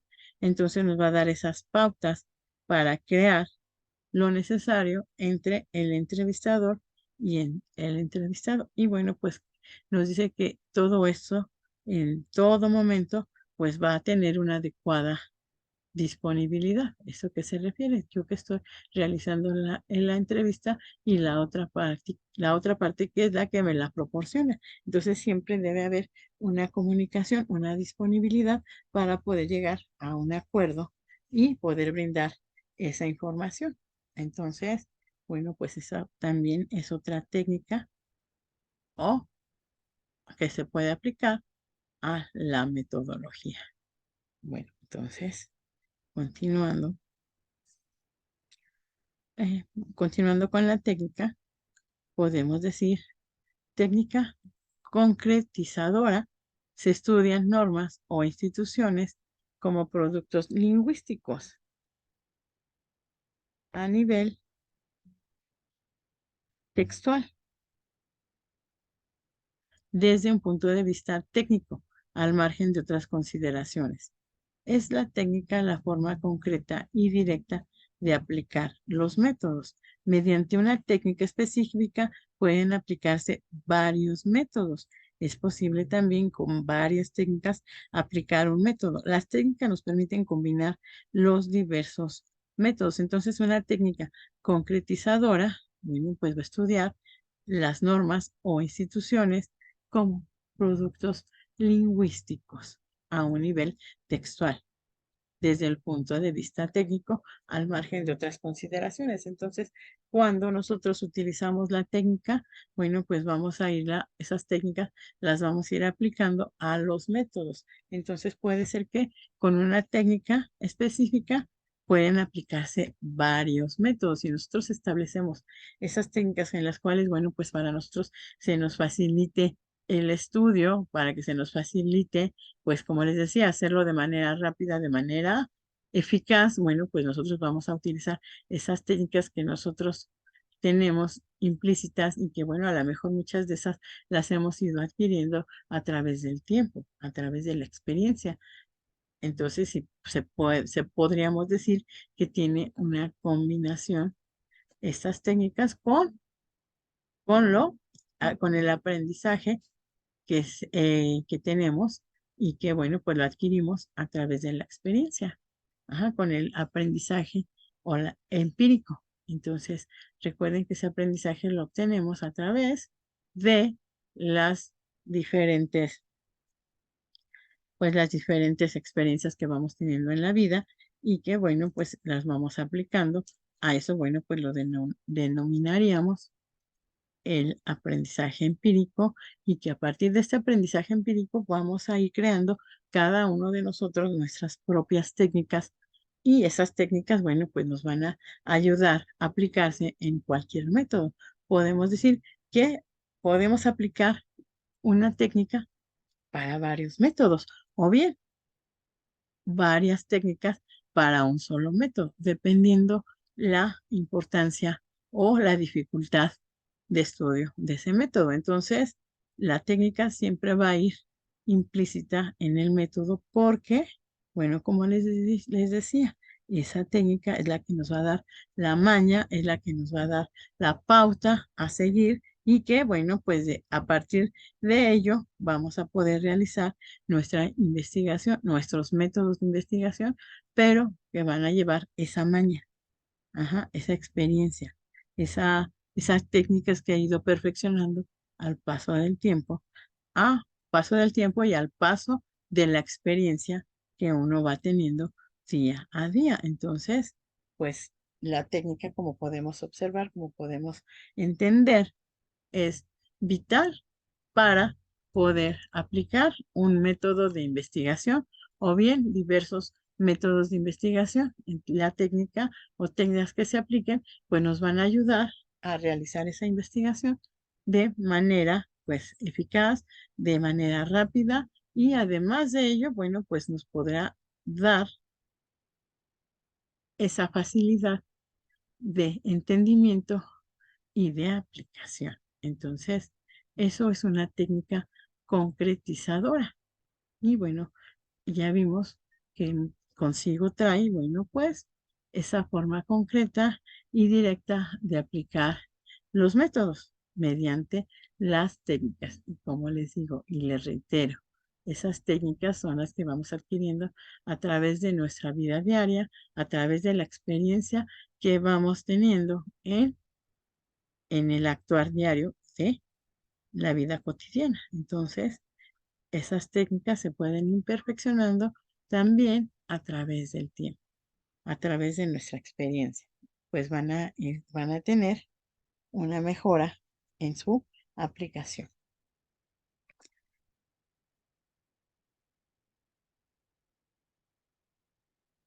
Bueno, continuando con la técnica, nos dice la idea de ordenar, sistematizar, clasificar en un código de aplicación general fue concebida por los reyes absolutos, contemplada por el gobierno revolucionario, pero no fue ejecutada hasta que Napoleón no solo se empeñó, sino que intervino directamente en los trabajos de la comisión integrada por cuatro ilustres juristas como eran Trochet, presidente del Tribunal de Casación, Billaud Prenau, procurador general, Portalis, comisario del Consejo de Pensiones, Malbelli, miembro del Tribunal de Casación. Después de proyectos y consultas del Código, entró en vigor el 13 de septiembre de 1807. Entonces, nosotros para poder ordenar y sistematizar, bueno, podemos ver que de esta manera es como se realizan esos códigos o esas leyes. ¿Por qué? Porque nosotros de esta manera podemos ir sistematizando los temas, podemos ir ordenándolos y sobre todo los podemos incluir en estos ordenamientos legales para que cuando nosotros los podamos consultar, pues no tenga tanta dificultad al hacerlo. Bueno, entonces las ideas se ordenan, pero para poder realizar toda esta sistematización, todo este ordenamiento, cada uno de esos investigadores o de esos juristas, como lo hicieron, a través de técnicas, a través de métodos, esos métodos que fueron aplicados uno a uno para los diferentes temas. Entonces, cada uno de ellos utilizó sus propias técnicas, como les decía. Las técnicas solamente vienen implícitas en una sola persona. La persona es quien las va a desarrollar, cada uno, pues de diferente manera, cada uno las aplicará de igual manera, de diferente manera, y cada uno, bueno, pues le dará el enfoque que consideremos. Entonces, eso son las técnicas y, bueno, para realizar un ordenamiento jurídico, pues de esta manera también se utilizan las técnicas y los métodos que se requieran para la investigación de los diferentes ordenamientos legales. El sistema de códigos, que también podríamos denominar escrito y que el propio del mundo latino jurídico ofrece varias interesantes y prácticas posiciones con las cuales es posible simplificar a tal grado la redacción de contratos usuales que permiten a las personas de escasos recursos celebrar contratos recurriendo a una redacción de tipo tan sencillo que bastaría un texto donde solamente exprese los caracteres esenciales del contrato. Pero ¿por qué vemos esto? Para nosotros realizar un contrato o realizar un estudio de algún contrato requerimos de la metodología y para llevar a cabo esa metodología de estudio, esa metodología de realización de determinados conceptos, bueno, pues en primer lugar debemos de aplicar, como bien les he dicho, nuestras técnicas, esas técnicas que vamos obteniendo a través de la experiencia de vida. Entonces, bueno, pues al realizar nuestros códigos, al realizar contratos, al realizar ese tipo de conceptos van a ser en base a las técnicas y métodos que nosotros estemos aplicando en cada uno de nuestro actuar. Entonces, como podemos observar y podemos ver, estas técnicas van a ir siempre relacionadas con el con lo que nosotros estamos haciendo. Entonces, como podemos observar, las técnicas sí son de vital importancia para la aplicación de los métodos. Entonces, esas técnicas, pues en general, esta técnica concretizadora, pues nos va a llevar a ese estudio, a ese análisis de esas normas como productos lingüísticos y además, bueno, que de manera concreta y directa vamos a aplicar esos métodos, como bien les digo. Puede ser que nosotros realicemos diferentes métodos de investigación y que van a ir implícitas pues diferentes técnicas y esas técnicas, como bien les decía, son las que nosotros de manera individual, de manera particular, vamos a ir obteniendo a través de las experiencias de vida y esa, bueno, pues se lleva a cabo con las experiencias que vamos teniendo, como bien les decía, a través del método o o del ordenamiento que llevamos a cabo en nuestra vida diaria y en nuestra práctica. Entonces, bueno, pues esa técnica concretizadora es muy importante para, pues para poder aplicar nuestra metodología de estudio. Y bueno, vemos que se ve o se realiza de manera directa, de manera concreta, y bueno, pues de esa manera podemos aplicar los métodos en las diferentes técnicas y las diferentes metodologías que se llevan a cabo. Entonces, bueno, aquí podemos observar y podemos ver que existen diferentes técnicas que van a ser aplicadas y que esas técnicas van a estar de manera, eh, ¿cómo podemos decir? De manera presente, de manera particular en cada uno de nosotros y que, bueno, pues estas van a poder ser utilizadas. Bueno, entonces hemos visto que a lo largo de este capítulo, de este temario que estamos analizando, también pudimos aprender cuáles técnicas de estudio podemos ir aplicando a nuestra vida, a nuestro actuar, de hecho, a nuestro aprendizaje. Nosotros como estudiosos del derecho, bueno, pues vimos diferentes métodos por los cuales podemos llevar a cabo pues nuestra investigación, nuestra aplicación del derecho. Y dentro de esas fases de la investigación, bueno, también pudimos analizar que pues tenemos los ensayos, tenemos los resúmenes, tenemos los mapas conceptuales, tenemos lo más importante, ¿no? El mapa conceptual, los cuadros comparativos. Pudimos ver que los resúmenes, bueno, pues van a llevar implícito cada uno de ellos los temas más importantes. Para ello, bueno, ya vimos en las técnicas de estudio, porque van relacionadas, métodos de investigación y técnicas de estudio. Y vimos que, bueno, para llevar a cabo esa técnica de estudio, bueno, pues para realizar los resúmenes, en primer lugar, lo que debemos hacer es pues leer el texto. Esa es como idea principal o fundamental, realizar la lectura de manera general del texto. Y de esta manera, bueno, pues vamos a ir subrayándola, las ideas principales, vamos a ir sombreándolas o vamos a resaltarlo. ¿Para qué? Pues para que nosotros podamos llevar a cabo esas ideas principales a nuestro resumen y de ahí, bueno, pues ir conectando con nuestras propias palabras lo que nosotros entendimos de ese tema.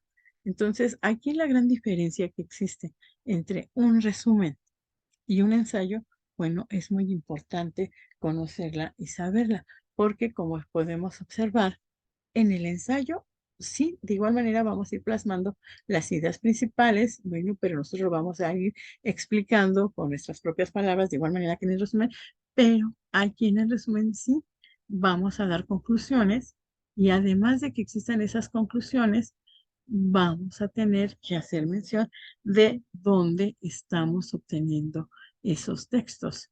Sí, es vital poner pues todos estos criterios editoriales. ¿Por qué? Porque si no, podría entenderse que estamos plagiando. Y un ensayo, pues sí debe de llevar implícito eh, las ideas principales redactadas por nosotros y además, bueno, pues en las conclusiones llevar implícito también o plasmar de dónde se obtiene esa información, cuáles son esos criterios editoriales, de dónde estamos obteniendo la información, si debemos de plasmarla, si se debe de poner y de hecho, bueno, pues también en el trabajo ponerlo de pie de página. Ya vemos, estaba analizando y viendo que pues en la actualidad que estamos inmersos en en esta modernidad y que bueno, pues tenemos esa experiencia o tenemos esa aportación que nos da los medios electrónicos y que a través del Internet, a través de realizar todo en línea, bueno, pues ahí podemos encontrar plasmado uno a uno, pues esos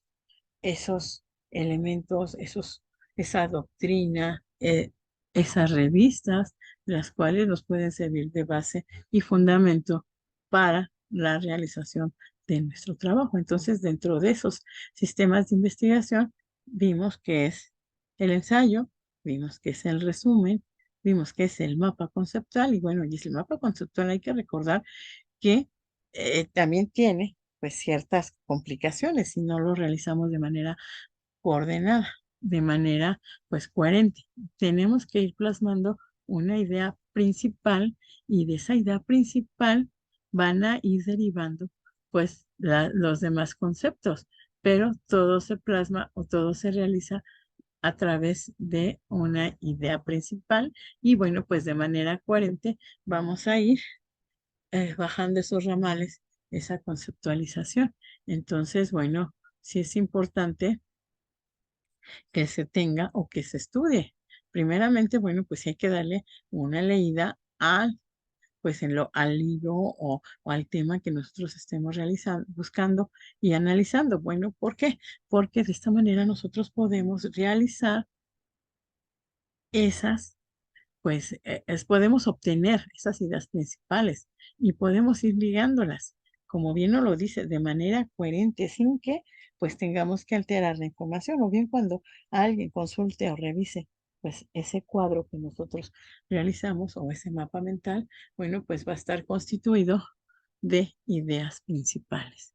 Y de ahí, bueno, pues va a derivar que quien lo consulte pueda tener una idea a través de esos conceptos principales de cómo, pues, qué es lo que queremos resaltar, qué es lo que queremos dar a notar. Entonces, pues sí es importante saber cómo se realiza ese mapa conceptual y que viene integrado dentro de nuestros sistemas de investigación. Posteriormente, bueno, podemos analizar qué es ¿qué es un cuadro comparativo?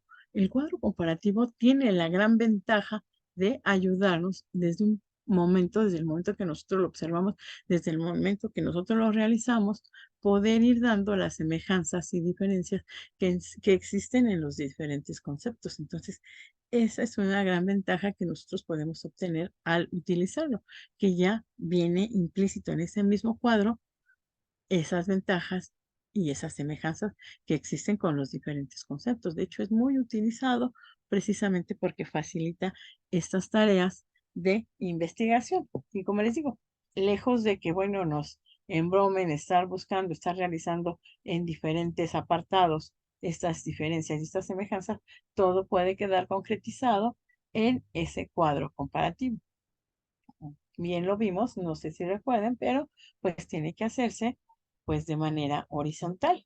Es donde, bueno, pues ahí vamos a ir plasmando, hacer recuadros, a poner los conceptos que vamos a relacionar, ir poniendo dentro de esos conceptos las similitudes, o sea, que son las semejanzas, ir poniendo las diferencias que tiene cada uno y al final, bueno, tenemos que plasmar nuestras propias conclusiones de lo que estamos realizando, de lo que estamos viendo, de lo que se está pudiendo observar sobre esas semejanzas, sobre esas diferencias y llegar a una conclusión.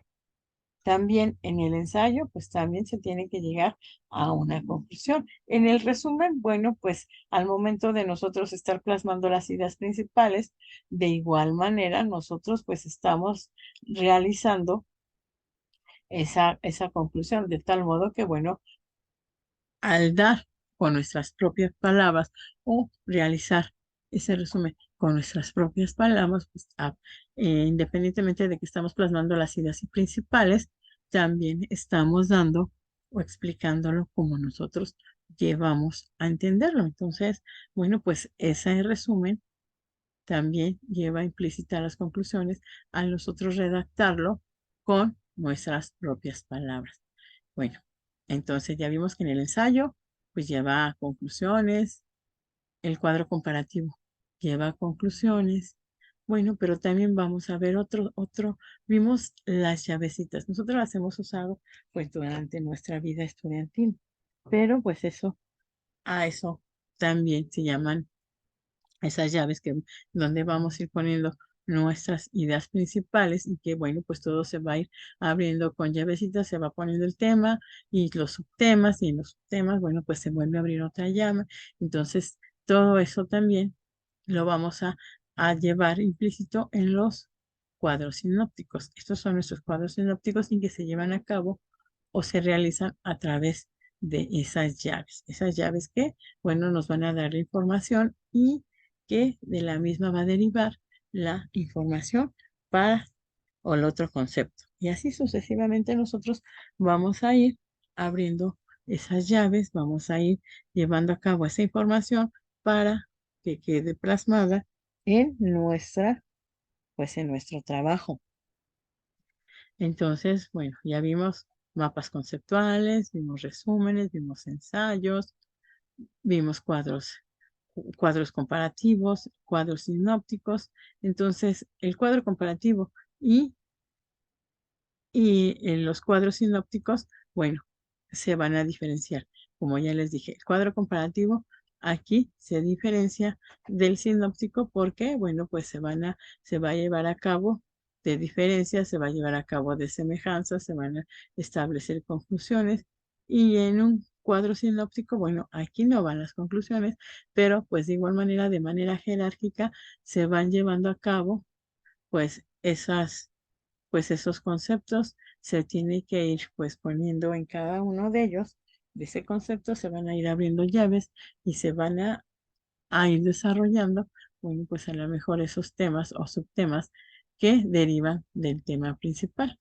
Así es como se trabajan estos cuadros sinópticos. Y que bueno, yo creo que en la aplicación durante mucho tiempo pues se han utilizado y esto, bueno, pues nos ha facilitado la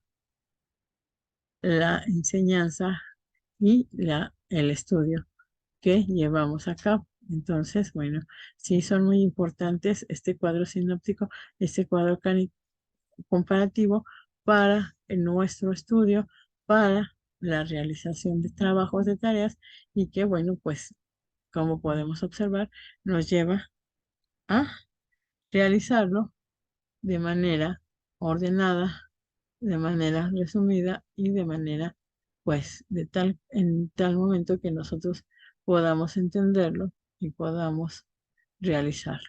Entonces, sí, son importantes esas fases de investigación y bueno, que eso también, una vez que ya las aplicamos, que ya las conocemos, tenerlas que aplicar después en nuestras técnicas de estudio, porque una cosa son las fases de investigación, las cuales ya vimos que cuáles son las herramientas que nos pueden llevar o nos ayudan a poder llevar esas técnicas o poder aplicarlo ya en las técnicas de estudio.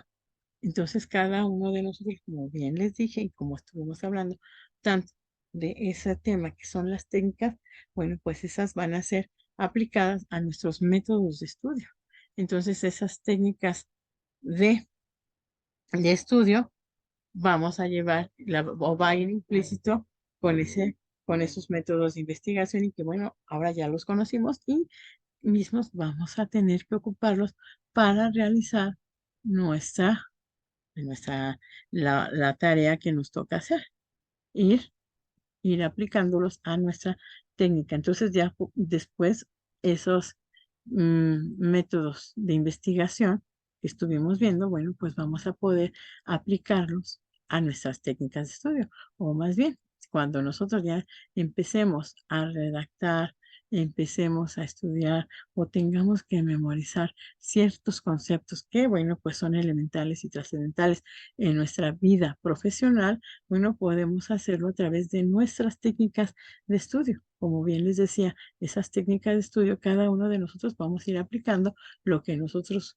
sabemos, lo que nosotros conocemos y lo que a nosotros nos resulta fácil para poderlo realizar. Entonces, esas técnicas de estudio pues van a consistir, aquí nos daban, de acuerdo a la investigación que se estuvo realizando, pues nos daban varias opciones como técnicas de estudio.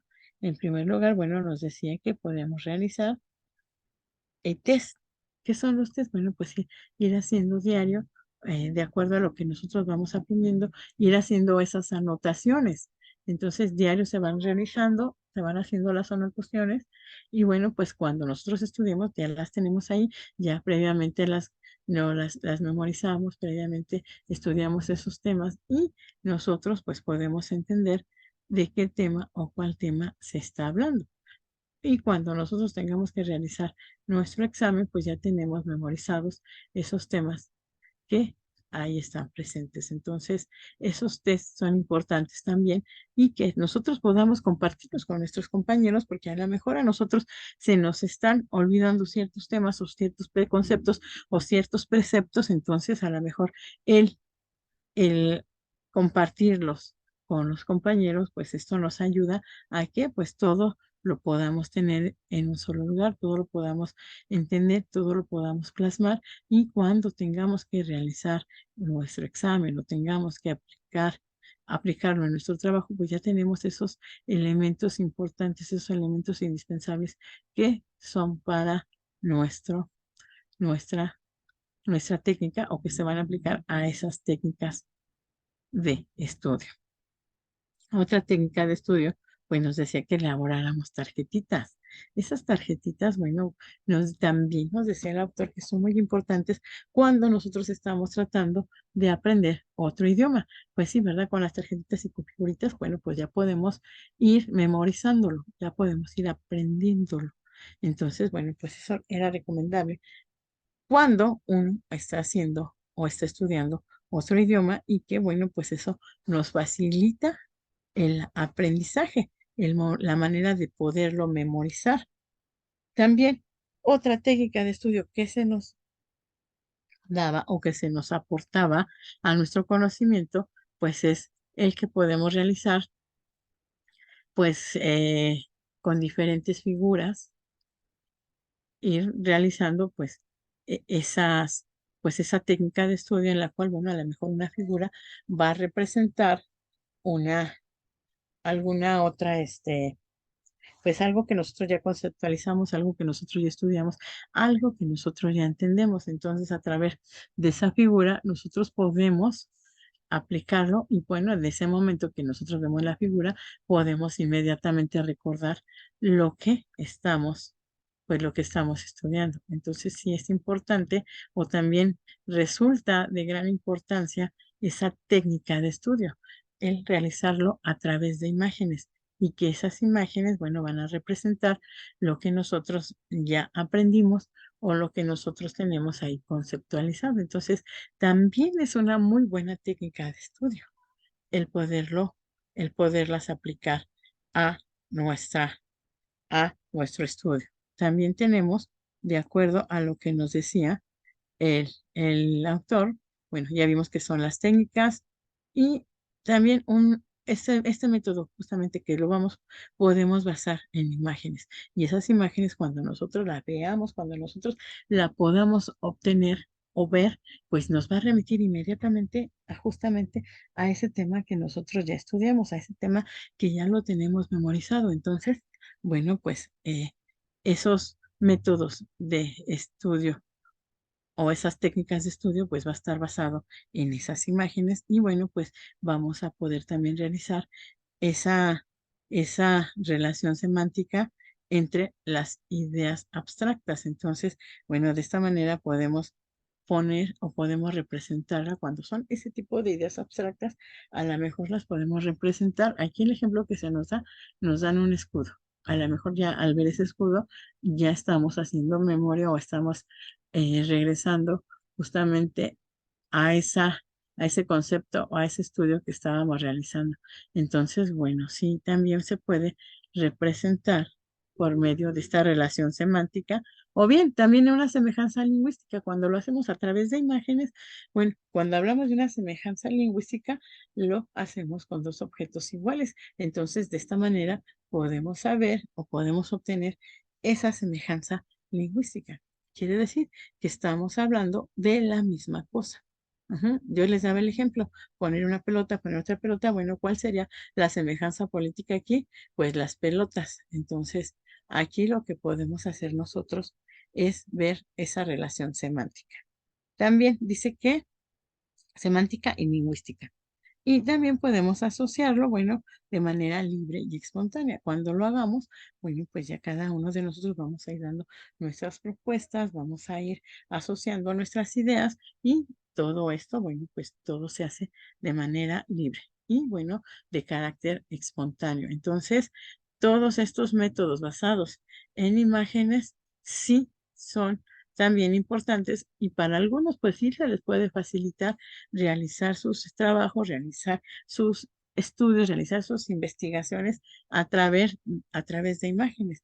Nosotros como abogados, bueno, a lo mejor sí se podría plasmar un poco difícil en estas imágenes, ¿no? Que nuestros métodos o nuestras técnicas de estudio, pues las hacemos en imágenes. O bueno, a lo mejor sí, si lo ubicamos, por ejemplo, estamos estudiando derecho civil enfocado a la familia, pues podemos poner a lo mejor muñequitos que nos dan o nos dan la idea de que es familia.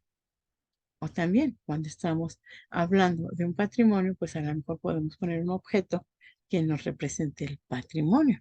Entonces, bueno, cada uno de nosotros, como bien les digo, vamos a obtener las diferentes técnicas para poder estudiar, para poder aprender.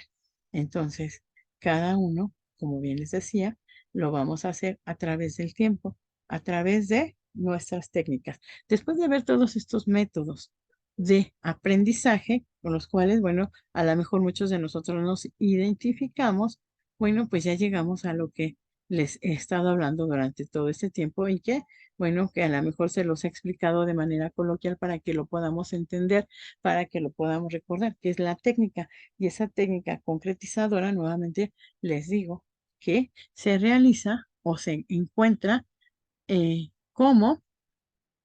como esas normas o instituciones de productos lingüísticos a nivel textual y desde un punto de vista técnico, bueno, pues se pone al margen de otras consideraciones. Entonces, ¿qué es una técnica concretizadora? Pues es la manera concreta y directa de aplicar los métodos mediante la técnica específica. Y bueno, pues ya vimos que durante esa técnica que nosotros tenemos como seres humanos de manera individualizada, cada persona cuenta con sus propias técnicas, bueno, las va a poder aplicar como ya los habíamos comentado, al método o bien a los diferentes métodos. Nosotros vamos a tener esas técnicas para poder hacerlo, para poder realizarlo de manera, pues, específica, de manera directa, se tenga que aplicar a ese método. Bueno, pero esa técnica, como les digo, son las que nosotros pues vamos obteniendo a través de la experiencia y conforme más experiencia tengamos, pues más técnicas vamos a lograr. Entonces, por eso es importante tenerlas presentes, estas técnicas de estudio y bueno, y estas técnicas que se aplican en nuestra vida diaria. Y que, bueno, a partir de estas técnicas vamos a obtener o vamos a poder llegar a esos métodos de estudio y a través de estas técnicas, bueno, lo vamos a poder realizar de manera más fácil, de manera ordenada y con un mejor resultado. Entonces, si quiero que les quede muy presente que las técnicas son las que vamos a obtener a través de nuestra experiencia y son los modos de los que nosotros vamos a hacer nuestras actividades, ya sea de aprendizaje, nuestras actividades escolares o nuestras actividades profesionales. Cada uno de nosotros va a poder aplicar esa técnica a favor, pues, de todo lo que estemos realizando y además lo vamos a hacer en un tiempo, pues, determinado, en un tiempo más rápido, en el tiempo que nosotros podamos llevar a cabo y que satisfactoriamente pueda quedar. Entonces, esas técnicas son las que aplicamos y que van a estar ligadas en nuestro actuar diario de nuestra vida. Entonces, bueno, pues hasta aquí damos por terminada nuestra sesión del día de hoy. Espero que, bueno, pues nos haya servido esos métodos que vimos, métodos de investigación, vimos que van a ir aplicados a nuestras técnicas de estudio. Entonces, esto va de la mano. Nuestros métodos que vamos a obtener para la investigación aplicado a nuestras técnicas de estudio que finalmente pues nos van a llevar al progreso en lo que estemos realizando. Bueno, pues fue un placer. Eh, Nos vemos en la siguiente clase para compartir ahora sí, entrar de lleno a lo que son los métodos. Ahorita ya vimos las técnicas y ya vimos que toda técnica va implícita en un método. Bueno, pues